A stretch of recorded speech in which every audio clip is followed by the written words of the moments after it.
Hi, welcome to Rovio Entertainment. I'm Steve Porter, brand director for Angry Birds. And I'm Torstila, I'm the head of product marketing. So what I really love about working with Angry Birds is its potential to open doors to partners that most brands can't really open doors to. NASA is one I think that has gone down as one of our longest and most successful partnerships that we've done, and that all began from some tweets basically that NASA started, and then our team was replying to them, then suddenly it became an initiative, it became a game, it launched from space, and then became a campaign that just kept snowballing and snowballing, including having an activity center at the Kennedy Space Station, which is this edutainment installation there. So there was a lot of things that we wouldn't normally, that most mobile apps, most mobile games don't have access to, and I think that's testament to the strength of Angry Birds as an entertainment brand. The Royal Foundation case was super interesting. So they were wanting to bring a lot of attention to the dangers that the pangolins are having, and effectively they contacted us and asked us, like, is there something that we could do? The best way that we could get attention for our campaign would be to work directly with the Duke of Cambridge, Prince William, and they said yes, to our great surprise. So then we hopped on the plane and took our cameras with us and headed down to Kensington Palace, where we had a scheduled 30 minutes with Prince, but he liked playing the game so much that we actually stayed in for about 45. He played the game and then told about the situations that the pangolins are facing, and we created a video together to kind of promote this cause. So 2 years ago we started a very, very interesting partnership with the Everton Football Club. This is what's called a sleeve sponsorship, and we actually announced this partnership when Everton first went back to Old Trafford with Wayne Rooney. So the media splash was quite unbelievable. People were quite surprised at seeing Angry Birds on a Premier League shirt. We turned a couple of players like Theo Walcott into an Angry Birds character that you could collect in this game, and that got a lot of buzz and excitement around it. One funny thing about Angry Birds is like all the places it has been. So we talked a lot about NASA, and this is the actual bird that flew on the International Space Station. What's funny about that is it was a coincidence. One astronaut that went up there had packed this along as one of the personal items, so we actually had an Angry Bird on the space station.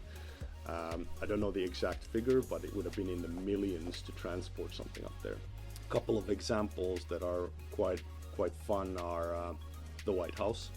So I have a patch here, I have my NASA patch, I have the White House patch here. We actually did a party called the Easter Egg Roll 2 times. We built a play set on the White House lawn.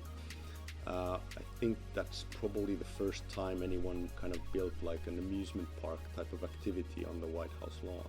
But then it got, some of the strange collaborations include Major Lazer doing a remix of our Halloween theme song. And then we've done a lot of music collaborations, especially with Finnish bands like Apocalyptica, like these heavy metal bands, and then of course last year we also did a collaboration with Iron Maiden, creating their mascot Eddie as a bird, again in one of our games, and it's just so random but also really fun fit. And then of course there's the Star Wars collaboration, which now seems like a perfectly natural fit, but at the time Angry Birds was in such hype and in such demand. That game really was so powerful that even some kids today think Angry Birds actually started Star Wars, because that was their first experience of that brand, with all the characters and the universe and so on.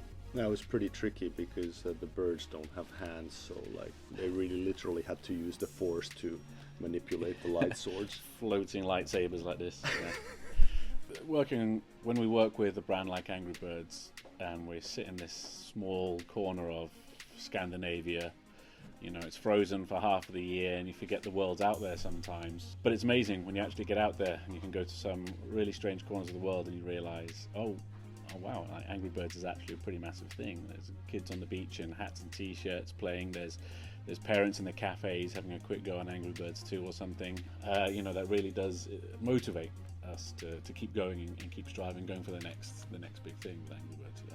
For me, particularly as a Finn, it makes me super proud to be working for Angry Birds. That's so well known across the world. I've not met a person that didn't know Angry Birds. There was one guy once, one adult. He said to me he doesn't know Angry Birds, and I said, like, it's the video games. Like, I don't play video games. And then I said, well, it's the one with the birds and the slingshot. He was like, oh yeah, I know that one. So that one person claimed not to know it, but the rest of them didn't even claim. It's hard to believe that actually Angry Birds is only 10 years old, and for a brand that doesn't seem a long time, but we started in mobile games, and actually Angry Birds is almost as old as the modern mobile game industry. So it's a really, really big milestone, and I'm really excited about all the initiatives and great content, marketing campaigns, and partnerships that we've got coming up at the end of the year to celebrate Angry Birds Day on the 11th of December. And don't forget, there's the movie. Yeah, of course, the movie. We're really excited to get that one out, and that's really going to kick off our celebrations for the 10th anniversary.